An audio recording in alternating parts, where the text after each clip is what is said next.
Goeiedag geliefde disipel van Jesus en baie welkom by nog 'n episode van In Jesus Bybelstudie. Beteken 'n beloofde land 'n gladde pad, pleinseiling en 'n prysuitdeling sonder 'n wedren? As ons na Israel se storie kyk, is dit glad nie die geval nie. En ons moet oppas om nie ons beloofde land met die hemel te verwar nie. Israel se beloofde land is beslis nie 'n tipe en voorbeeld van die hemel vir ons nie. Want daar was vyande in hulle beloofde land om te oorwin, en die hemel het geen vyande vir ons om te fight nie. So Israel se beloofde land is 'n tipe en voorbeeld van ons lewens en ons beloftes, en vir ons elkeen gaan dit anders lyk. God was nog nooit in die koekiekatter bedryf nie. Jy weet, hierdie vormpies wat jy kry om die koekies mee uit te druk, dan lyk elke koekie presies dieselfde. God het nog nooit so gewerk nie. Jou belofte gaan nie lyk soos myne nie, en myne gaan nie lyk soos my buurman se nie, en nie een van ons gaan lyk soos Israel se nie. Maar dit beteken nie ons kan niks hieruit leer nie. Daar's wel dinge vir ons om te leer uit Israel toe hulle hul belofte in besit geneem het.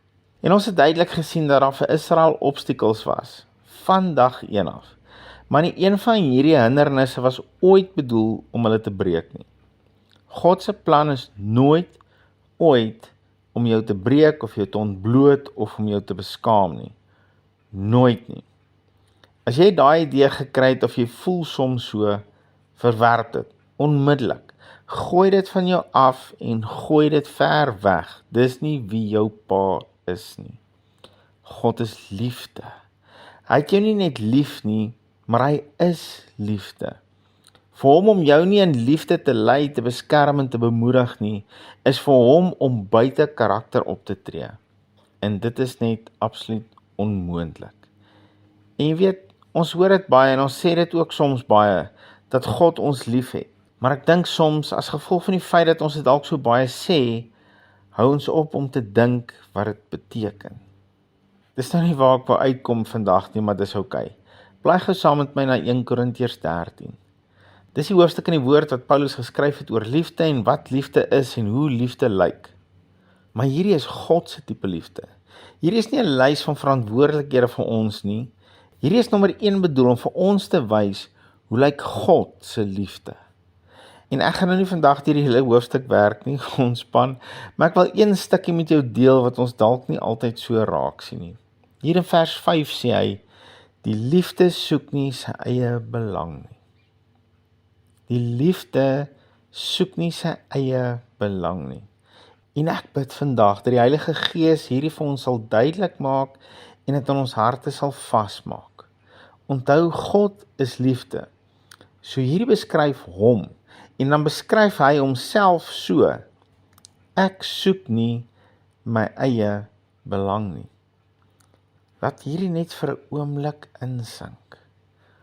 God soek nie sy eie belang nie. Nou wie se belang soek hy dan?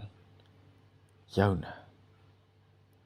Die Jordaan was in vloed, maar dis nie wat God gesien het nie. Hy het reeds die droë rivierbedding gesien, maar die water het veroorsaak dat hulle in geloof hom moes vertrou dat hy anders sien as hulle. Geloof is jou toegang tot dit wat God sien.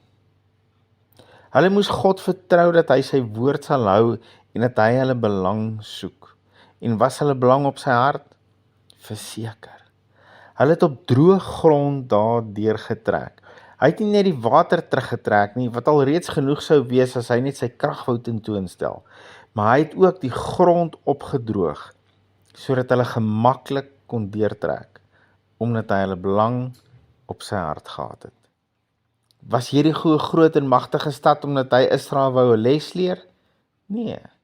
Moes hulle elke dag om die stad loop omdat hy die kinders van Israel wou verneder? Nee. Hy is liefde en hy soek nie sy eie belang nie, maar Israel se. En deur slegs om die stad te loop, gee hy hulle 'n kykie in wat moontlik is deur gehoorsaamheid en geloof. En nog voor hulle 'n vinger verroer, maak hy daai stad se mure plat, want God het sy kinders se belang op sy hart. En geloof gee ons toegang tot hierdie belang van hom. Ek het hierdie week baie klem daarop gelê dat ons moet begin om die Heilige Gees te vertrou, om ons te help om te dink soos God dink, sodat ons kan sien wat hy sien.